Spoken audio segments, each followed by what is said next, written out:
आपण वारकरी बनलो असतो का? आपल्याला टाळ विनामूर्तम कोणी दिला असता का? आपण या वारीमध्ये चाललो असतो? ताकद होती कोणाची? आज लाखो करोडो लोकांना, प्रत्येक वारकऱ्याला काहीतरी सप्रेम भेट दिल्याशिवाय संस्थान गजानन महाराज तुमची आपली चहादारी करते म्हणून तुम्ही येताना. तुमची जर सुव्यवस्था झाली असती तर तुम्ही वारीमध्ये आले असते नाही.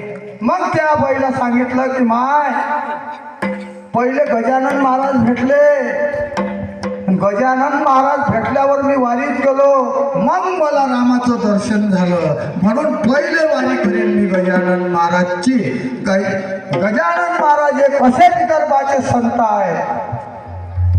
एक वेळ तुम्हाला या कलियुगामध्ये, या आजच्या काळामध्ये साक्षात दर्शन दिल्याशिवाय राहत नाही. तुम्ही म्हणसान आम्ही 8 वाऱ्या केल्या, 15 वाऱ्या केल्या, 20 वाऱ्या केल्या, पण निष्ठावंत भावनेनं केल्या का? वारी करणं चालूच आहे.